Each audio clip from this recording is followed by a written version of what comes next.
여러분, 오래 기다리셨죠? 드디어 해양 패권 도전사 미국 편입니다.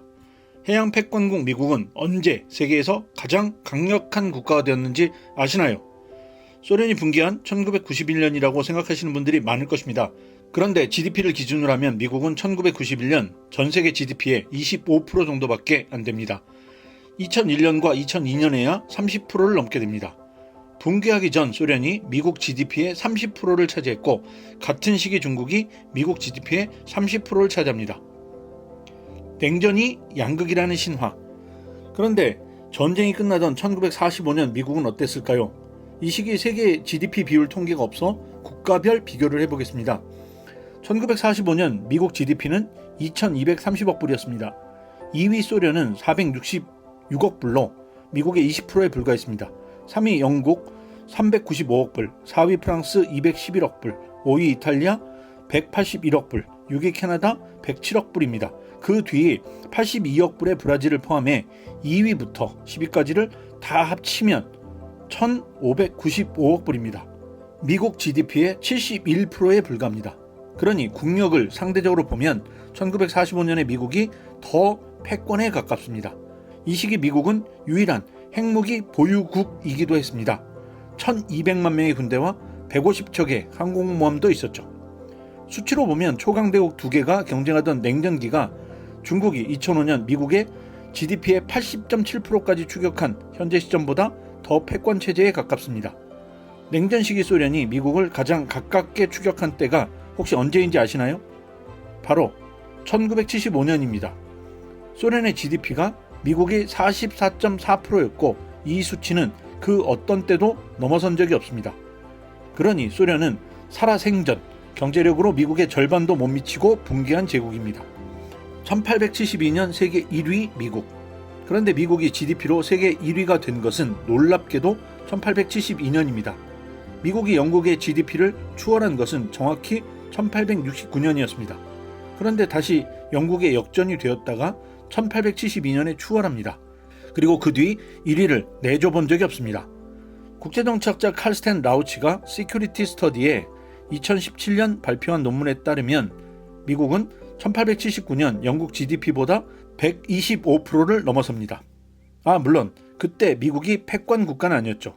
다만 가장 강력한 국가가 된 것은 맞습니다. 패권을 두 개의 강대국과 전쟁을 해서 승리할 수 있는 국가로 규정한다면 미국은 그 당시 군사력이 없었죠. 국제정치학에서는 국력지표로 어떤 것을 사용하는지가 중요합니다. 미시간 대학의 COW 프로젝트에서는 Composite Index of National Capability CINC를 사용합니다. 군사력은 군사비 지출과 군 인력 규모, 경제력으로는 철강 생산량과 에너지 소비량, 인구는 총 인구와 도시 인구, 이렇게 6가지로 측정하는 것입니다. GDP보다 다양한 척도를 이용해 정량 분석을 하는 지표입니다. 그런데 이 지수를 사용하면 소련은 1971년부터 1988년까지 미국을 제치고 패권 국가입니다. 게다가 인구 14억 명, 거의 3천만 명의 상하이 인구, 2100만 명의 베이징 도시 인구수, 철강 생산량 11억 톤, 군인 수 200만 명.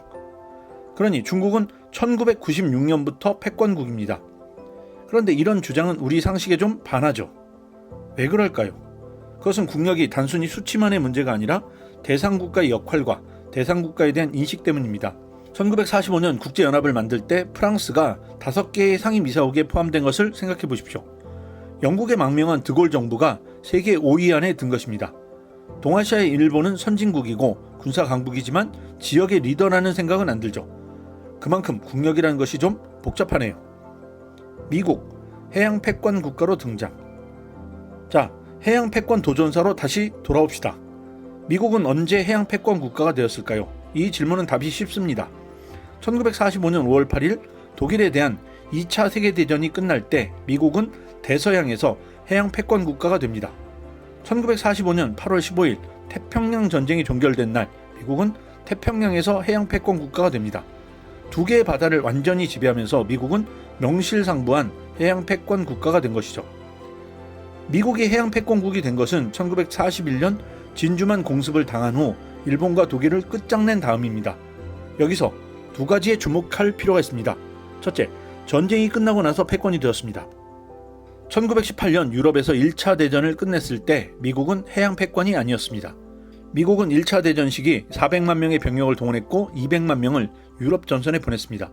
주로 육군으로 구성된 미국 병력이 1918년 유럽 전선에 개입합니다. 그러자 급속도로 독일군의 전쟁 의지가 꺾이면서 전쟁이 끝납니다. 1차 대전은 미국이 군사 강국이 될 수 있는 가능성을 보여줬지만 해양 패권 국가가 된 것은 아닙니다. 해양 패권의 양위. 둘째, 미국은 해양 패권국 영국과 싸워서 패권 자리를 차지한 것이 아닙니다. 일본과 독일과 싸워서 패권국이 된 것입니다. 이 과정에서 미국은 영국을 양위하게 하고 해양 패권이 된 것이죠. 전쟁 중 미국의 어마어마한 생산력이 미국을 해양 패권국으로 만든 것입니다. 그리고 미국은 영국의 목숨을 구해줬죠. 너무 자연스럽게 미국이 해양 패권국이 되었다고 실망하지 마세요. 둘 사이에는 전쟁이 없어도 흥미로운 것들이 많습니다. 미국과 영국 사례는 패권 변동에서 전쟁 없는 거의 유일한 사례입니다. 왜 이 둘 사이는 전쟁이 없었을까요?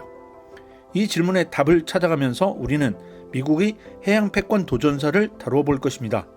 안 싸우고 패권이 넘어간 과정은 몇 가지로 나누어 고려해 봐야 합니다. 이 부분은 미중 패권 경쟁 시기 유용한 인사이트를 줄 것입니다. 미국의 영국 국력 추월. 첫 번째로 언제 미국이 영국보다 국력이 우월해졌는지 봐야 합니다. 그리고 잠재력을 갖춘 시기에 미국은 왜 패권이 되려고 하지 않았을까도 봐야 합니다. 미국은 GDP에서 1872년 영국을 넘어섰습니다.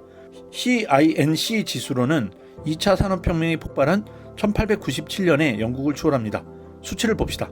1881년에서 1885년 사이 전세계 제조업 생산량에서 미국은 28.6%를 차지합니다. 같은 시기 영국은 26.6%에 불과합니다. 1870년 영국이 31.8%고 미국이 23.3%였던 것과 비교됩니다. 독일은 1870년 13.2%에서 1881년에서 1885년에는 13.9%로 조금 늡니다. 1913년 2차 대전 직전 영국 GDP가 2,200억 불 정도 되었는데 미국은 5,200억 불 정도 됩니다. 같은 시기 독일이 2,400억 불 정도 되었으니 비교가 되죠. 제조업 생산량과 비교해 볼까요? 1913년 미국은 35.8%이고 영국은 14.0%로 하락합니다. 독일이 15.7%였으니 영국은 독일보다 못합니다. 영국과 독일이 비슷한 경제력으로 힘들게 전쟁을 할 때 미국은 앞선 경제력으로 전쟁 물자를 팔고 실제 군대를 보내 전쟁을 끝낸 것입니다. 그런데 미국의 경제력이 1872년 영국을 따라잡았을 때 상황을 고려해보면 미국은 패권을 추구할 상황이 아니었습니다. 1861년부터 1865년까지 남북전쟁을 끝내고 미국은 이제 국가를 재건하고 통합해야 할 처지였습니다. 게다가 이 당시 미국의 군사력도 강하지 못했습니다. 당시 중요했던 군사력에서 전함수를 봅시다. 1896년 영국은 45척을 가지고 있었고 미국은 5척뿐이었습니다. 독일이 21척을 가지고 있었습니다. 미국은 10척의 러시아나 13척의 이탈리아보다도 훨씬 뒤처져 있었습니다. 1906년 영국은 61척까지 늘렸습니다. 미국은 이제 15척을 보유했습니다. 하지만 프랑스가 29척, 독일이 31척을 가지고 있었습니다. 미국의 해군력은 이제 12척의 러시아나 11척의 일본, 그리고 14척의 이탈리아와 유사한 수준이었습니다. 경제력은 이미 1위인 미국이 아직 군사력에서는 유럽 국가에게 위협적이지 못했습니다. 폴 케네디 교수의 경제력 대비 과도한 군사력 사용을 적나라하게 보여준 냉전기 소련의 사례와 태평양 전쟁 시기 일본의 사례와 상반됩니다. 역사적 함의. 미국은 1870년대 또는 1890년대 이미 세계 최대 경제 대국이 되었습니다. 하지만 군사력은 유럽 2등 강대국 수준도 못 됐습니다. 이런 미국이 영국에게는 위협이 되지 않았습니다. 해양 패권 국가 영국은 1895년 베네수엘라에서 미국과 위기를 경험했습니다. 하지만 영국은 평화적으로 해결했습니다. 같은 시기 독일 해군을 견제한 것과는 매우 다른 모습입니다. 미국에겐 우호적으로, 독일에겐 강력하게. 그렇습니다. 경제력만 강한 미국은 영국의 견제를 받지 않았습니다. 영국은 미국을 상대로 예방전쟁을 고려하지 않았습니다. 그리고 이 결정은 영국을 1차 대전에서 구원합니다. 미국의 사례는 현재 미중 패권 경쟁에 어떻게 적용될 수 있을까요? 여러분이 보시기에 현재 중국이 19세기 미국과 어떤 부분에서 닮았고 어떤 부분에서 차이가 있을까요? 댓글로 의견을 남겨주세요. 역사에 대한 이해를 넓혀보시죠. 구독과 좋아요를 눌러주시면 미국과 한국 지정학의 이해를 높이는 수준 높은 컨텐츠를 제작하는데 큰 힘이 됩니다.